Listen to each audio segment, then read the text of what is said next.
Hey, as everyone, this is Absintian Nightmare, and I am doing a review on Krampus. I got to watch it this holiday season, and it was very fun. I was a little bit skeptical on it, because the trailer looked like it was a pure horror. It didn't really show any comedy, but then I read that it was a horror comedy later on, and that kind of made me a little bit kind of put off by it, because I've seen a lot of horror comedies where it just kind of, the comedy just kills the actual horror aspect of the movie. While some, that's okay, but for this one, the way the trailer looked, it looked like it would be a nice creep-out, scary movie, but then hearing that it's going to be comedy kind of felt a little bit weird. But when I got to see it, it actually did a good job. The comedy was kind of more character-based, where it was more just like these characters are just a little bit over the top, and that they were kind of understandable. Like the drunk aunt that does not like kids, and she's end up drug along to be with the family that has a lot of kids. So she's just always drinking and doesn't know how to handle the kids. So that's kind of a little funny aspect that they did there. But the movie follows Max, who is a young boy that he believed in Santa. He loves everything about it, but everyone around him seems to not believe the holiday. And this year he ends up just getting fed up as everyone just like breaks apart his beliefs on it. Now Max finally just rips up his letter to Santa after everything just makes him fed up with it.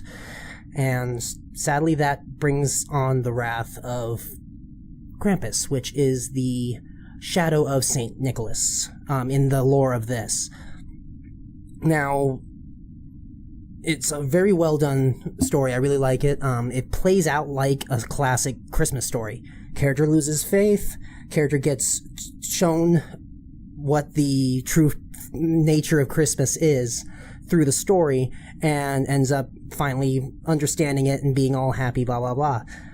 It kind of is like that. It feels the whole pacing of the story is like this, but has that dark twist to it. The character designs are great. Krampus himself, they have the heavy jingle bells and the chains, which are similar to Santa. A lot of the things are kind of mirrored, but this is kind of a darker form, so like all the tones are very deep and the chains are more ominous rather than something very nice and happy, like the jingle bells you hear in the songs, things like that.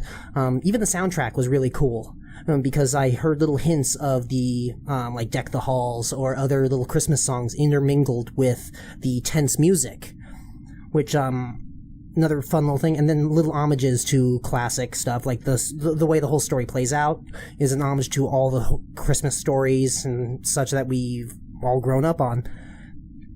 But then they have a little flashback that kind of teaches you about Krampus in the style of the claymation Rudolph the Red-Nosed Reindeer, which I thought was a really cool little touch, and I just couldn't help just go, yes! The whole thing it creates a very dark atmosphere, which I really liked.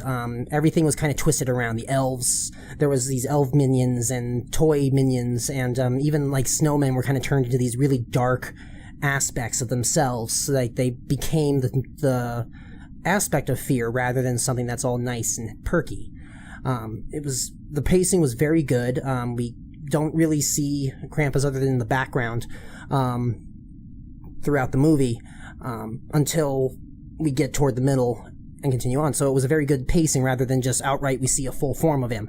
And the design of the creatures themselves were a nice little twist on it. Like they still had the same feel to everything. Like the toys were Jack in the Box, Teddy Bear, things like that. But it had a very weird original twist to it, and that was very fun. But there was only one little problem in that, is that everything was CG with some practical effects. And you could tell that, and usually when it was like something that the thing had to move very quick or had to do something on the shot that you cannot do practical effects with, they use CG. And that's perfectly fine. I am okay with using CG sparingly if need be. But then one of the creatures was just simple gingerbread men. Now, we've already seen like this weird twist on all these things, but then just simple, plain gingerbread men were one of the creatures that attacked them, and it's like, it was very strange to see the difference between this. And that's the only thing that really bugged me a little bit on that. It didn't really kill it for me, but it still was kind of strange to have everything that had this practical and CG effect mix, and then all of a sudden this full CG not very original concept of gingerbread men. It was just very simple, plain, and the scene itself was still kind of funny, and I enjoyed it anyway. But it was, I think they could have done a little bit different with that, and maybe played with a different twist on the gingerbread men as well, like they did with everything else in it. That was just the only thing that really bugged me. In the end, it was a very fun story to watch, and I liked how the story went. It did not end as you would expect it to end, so I am glad for that. I am trying to do no spoilers here, so that's the extent I'm going to say. But all in all, I'm going to have this in my collection because it's definitely a good holiday movie. Definitely not kids because it was very dark. Even though it was PG-13, they still edged up there where it was a pretty dark concept, and I really am glad they did that. So I would say definitely go take a look. It was kind of more creature feature with the kind of Christmas hints throughout it. So thank you for watching, and I hope this helps you decide on things. If you want to go and watch Krampus, enjoy it. Well, thank you for watching, and I'll see you next time.